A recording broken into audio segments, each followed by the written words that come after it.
आज देखिए कि प्रधानमंत्री जी एक दौरे से पता नहीं कितने मीट्रिक टन जो है गैस लेकर आ रहे हैं, तेल लेकर आ रहे हैं, और कई सारे ऐसे समझौते हुए हैं, चाहे सेमीकंडक्टर हो, चाहे गैस और ऑयल को लेकर का, और इटली का प्रगाढ़ संबंधों का एक छोटा सा नमूना है। देखिए, देश को बहुत बड़ी सौगात आदरणीय प्रधानमंत्री जी ने इस दौरे से दी है। और फिर मैं कह रहा हूं, अभी जिस दिन प्रधानमंत्री जी वापस देश में आएंगे, मिनिस्ट्री ऑफ एक्सटर्नल अफेयर्स एक प्रेस कॉन्फ्रेंस करेगी और बताएगी कि हमने इस दौरे में क्या क्या पाया है। मुझे लगता है कि बहुत ही अच्छी डील थी। ये दौरा बहुत चीजों में भारत को मजबूत करेगा, और आप देखिएगा एक समय आएगा जब चाइना और अमेरिका भी घुटने टेकेगा। सोने भी इकट्ठा कर रहे हैं, पैसे भी इकट्ठा कर रहे हैं, और सारी चीजें हमने देखी कि किस तरीके से कश्मीर में लोग इकट्ठा कर रहे हैं।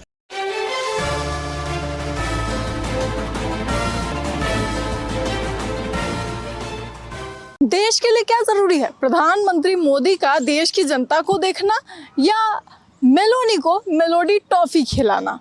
अब राहुल गांधी ने गंभीर सवाल उठा दिए। एक रील आज वायरल हुई जब जॉर्जिया मेलोनी ने जो है अपने ट्विटर अकाउंट पर एक 10 सेकंड की रील जो है वो साझा की, और उन्होंने उसमें उस रील में दिखाया कि किस तरीके से प्रधानमंत्री मोदी ने उन्हें एक बहुत ही क्यूट सा और प्यारा सा गिफ्ट जो है वो दिया है, और वो गिफ्ट कोई और नहीं बल्कि मेलोडी टॉफी का पूरा पैकेट था। अब उसके बाद जिस तरीके से वो वीडियो जितनी ही तेजी से वायरल हुई, उतनी ही तेजी से राहुल गांधी का एक बयान आया जिसमें वो कहते नजर आ रहे हैं कि देश की जनता है और मोदी जी जो है वो टॉफी गिफ्ट कर रहे हैं मेलोनी को। आखिर देश कहाँ है उनके लिए जरूरी? इस सब को लेकर के इस वक्त हमारे साथ खास बातचीत करें सुप्रीम कोर्ट के वकील विशाल सिंह चंदेल मौजूद है, बातचीत करेंगे। सर, अब देखिए, मेलोनी जी को जो है मेलोडी टॉफी मिल गई, लेकिन राहुल गांधी को ये बात खल गई। देखिए, राहुल गांधी जी हमेशा अनायास का ऐसा बयान देते रहते हैं जिससे देश की जनता उनसे प्रभावित होती है। जब संसद में बैठकर बोलना होता है तो राहुल गांधी जी और उनके पार्टी के सदस्य वॉकआउट कर जाएंगे। जब देश में जरूरी हिस्सों पे देश का समर्थन करना पड़ता है, जैसा कि अभी हम वैश्विक संकट देख रहे हैं, तब राहुल गांधी जी उसका विरोध करेंगे।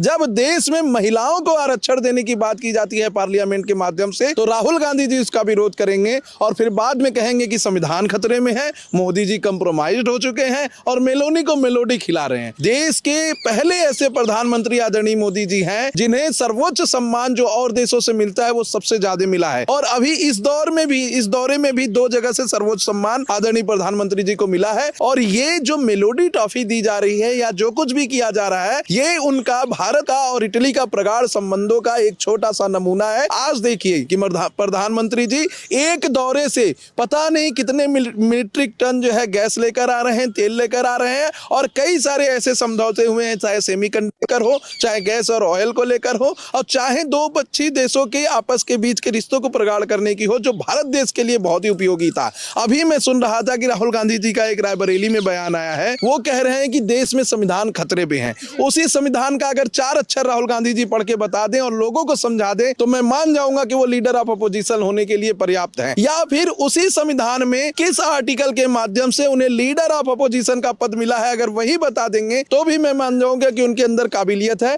मैं कहना चाहता हूं कि राहुल गांधी जी, अभी थोड़ी बहुत राजनीति आपके अंदर बची हुई है, ऐसे शब्दों का इस्तेमाल करके आप उससे भी धूमिल मत कीजिए। अभी गृह मंत्री जी को और प्रधानमंत्री जी को वो कह रहे थे कि ये देश के गद्दार हैं। क्या प्रधानमंत्री और गृह मंत्री सिर्फ उन लोगों के हैं जिन्होंने उनको वोट दिया था, कि पूरे भारत की जनता के हैं? राहुल गांधी का कंसर्न है कि मोदी जी मेलोडी जो है टॉफी ले जाकर के दे रहे हैं लोगों को, अपनी दोस्त को, जो उनका बॉन्ड है मेलोनी के साथ, लेकिन देश को क्या दे रहे हैं? देखिए, देश को बहुत बड़ी सौगात आदरणीय प्रधानमंत्री जी ने इस दौरे से दी है। और फिर मैं कह रहा हूं, अभी जिस दिन प्रधानमंत्री जी वापस देश में आएंगे, मिनिस्ट्री ऑफ एक्सटर्नल अफेयर्स एक प्रेस कॉन्फ्रेंस करेगी और बताएगी कि हमने इस दौरे में क्या क्या पाया है और किस किस देश से हमने संबंध प्रगाढ़ किए हैं। और जिस देश में मोदी जी जा रहे हैं उसमें साफ तौर पर आप देखिए कि किस प्रकार से उन्होंने कितनी सारी सौगात लेकर भारत की जनता को दी है। तो मुझे लगता है कि ऐसे चीजों पर विभेद नहीं करना चाहिए राहुल गांधी जी को।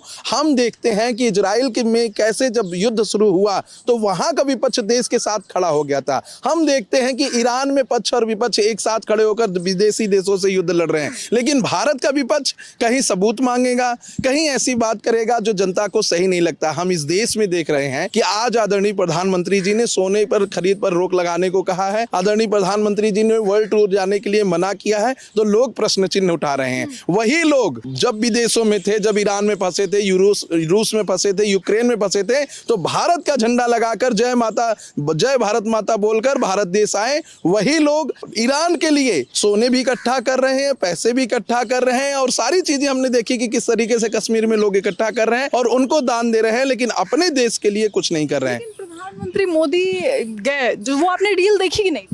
नहीं, मैं नहीं मानता हूं कि आने वाले समय में भी आदरणीय प्रधानमंत्री जी का कोई तोड़ है। देखिए, एक बात और साफ कर देना चाहता हूं, योगी जी इस समय देश के सर्वोच्च नेता में से एक हो सकते हैं, लेकिन आदरणीय प्रधानमंत्री जी से आगे नहीं है। और मैं तो मानता हूं कि जब तक आदरणीय प्रधानमंत्री जी स्वस्थ रहें तब तक वही देश के प्रधानमंत्री रहें। इसके अलावा कोई दूसरा उनकी जगह पे कैंडिडेट नहीं है। और इस उम्र में भी जिस तरीके से वो दिन रात देश की जनता के लिए लगे हैं, ऐसा करने वाला कोई भी व्यक्ति मुझे नहीं लगता के सामने है।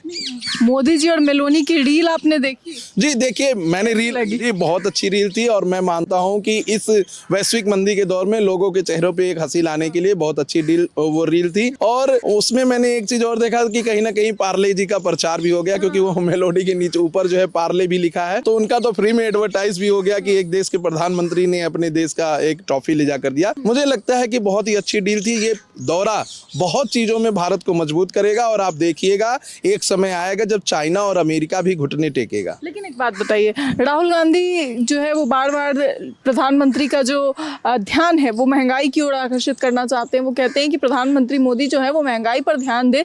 जिस तरीके से महंगाई हो रही है, जिस तरीके से तेल की कमी हो रही है, स्टॉक कम है हमारे पास, इन सबको छोड़ करके मोदी जी विदेशों में दौरे करते रहते हैं और घूम रहे हैं। दोस्त देखिए, राहुल गांधी जी से मैं आशा नहीं करता हूं कि उन्हें विदेशी दौरों के बारे में पता होगा या विदेशी संबंधों के बारे में पता होगा।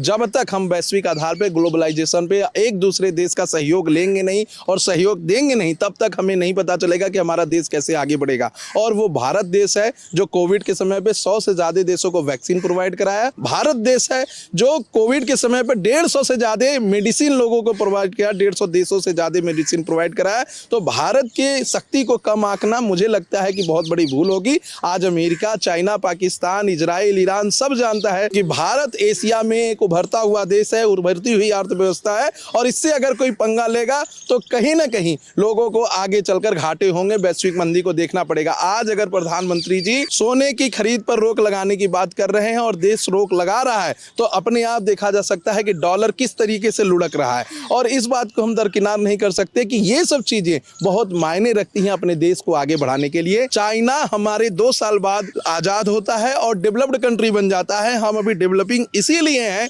क्योंकि हमारे देश के नागरिक के ऊपर कोई ऐसे बाइंडिंग प्रेसिडेंट नहीं लागू होता है। तो क्या आपको लगता है कि जिस तरीके से विपक्ष हर छोटी सी चीज़ को बड़ा बना देता है, जिस तरीके से हर छोटी चीज़ का, हर छोटे बड़े चीज़ का जो विदेश नीति से जुड़ती है, उन सबको जिस तरीके से बार बार जो उसका विरोध किया जाता है, यही कारण है कि हमारा देश जो है पीछे रह जाता है? नहीं, मुझे नहीं लगता, क्योंकि विपक्ष इसका काम ही नहीं कर रहा है। विपक्ष अगर सच में काम करे तो भारतीय जनता पार्टी की और आदरणीय प्रधानमंत्री की जवाबदेही और बढ़ जाएगी। लेकिन विपक्ष का क्या काम है? कोई बिल अगर चर्चा हो रहा है तो वो वॉकआउट कर जाएंगे, कभी उस पर सही प्रश्न नहीं पूछेंगे और लोगों के बीच से सही जानकारी नहीं देंगे कि ये बिल क्यों आया था। अभी महिला आरक्षण बिल बहुत ही जरूरी बिल था, इसमें पक्ष और विपक्ष दोनों को सामने आना चाहिए था, इसको पास कराना चाहिए था, क्योंकि ये देश के महिलाओं की बात हो रही है। अगर 2029 में मोदी जी फिर से चुनकर आते हैं, 400 सीट से ज्यादा चुनकर आते हैं, फिर उन्होंने महिला आरक्षण बिल को पास करा दिया, तब तो आपके हाथ से एक अपॉर्चुनिटी चली गई कि आप महिलाओं से कह सकते थे कि हमने महिला आरक्षण बिल में साथ दिया है। लेकिन इन्होंने मना करके कहीं ना कहीं अपने ही पैर को काटा है। एक बात बताइए, इस रील की राजनीति पर क्या लगता है आपको? कोई अगला जो है फिर कोई नया बयान आएगा, फिर कोई इसका अपोजिशन करेगा? मेरा मानना है कि भारत को यह समझना चाहिए कि भारत के लोगों की भलाई किसमें है। इस देश में लोग इसलिए रोना रोते हैं कि कुत्ते की मौत हो गई। इस देश में लोग इसलिए रोना रोते हैं कि 700 करोड़ का डॉग शेल्टर क्यों नहीं बनाया गया। इस देश में लोग इसलिए रो रहे हैं कि हम कैसे भारत को तोड़कर अलग कर दें। तो इन सब चीज़ों से बाहर निकलना होगा। पहले हमें अपनी प्रायोरिटी को फिक्स करना होगा। देश की गरीब जनता को पहले घर की ज़रूरत है, ना कि डॉग लवर वाले डॉग को, कुत्ते को। आपने जिस चीज का जिक्र किया, अंतिम सवाल उस पर एक लेना चाहूंगी। डॉग लवर्स का मुद्दा, जिस तरीके से सुप्रीम कोर्ट ने कहा कि लोगों की जान भी जो है वो जरूरी है, ध्यान उस ओर भी जाना चाहिए, तो क्या डॉग लवर्स जो है वो इससे एक बार फिर से उनको आघात पहुंच रहा है? देखिए, डॉग लवर झूठ मूठ के डॉग लवर बने हैं। इसी सुप्रीम कोर्ट ने आदेश किया था कि जो एनजीओ है वो 2 लाख रुपए शेल्टर बनने के लिए, और जो डॉग लवर हैं वो 1 लाख रुपए शेल्टर बनने के लिए देंगे, लेकिन किसी ने नहीं जमा किया। सबने बल्कि अपने पिटीशन वापस ले लिए। और अब बात की जा रही कि भारत सरकार 6 महीने में 700 करोड़ का डॉग शेल्टर क्यों नहीं बनाई? क्यों बनाए डॉग शेल्टर? पहले इंसान जो गरीब हैं उनको आगे बढ़ाए, कंपनी लगाए, लोगों को रोजगार दे, भारत का सुरक्षा मजबूत करे, कि 700 करोड़ रुपए ही दे दे। तो मेरा मानना है कि ऐसे में इनको समझना चाहिए और ऐसी चीजों को बंद करना चाहिए। ठीक है सर, बहुत बहुत शुक्रिया तमाम जानकारी के लिए। तो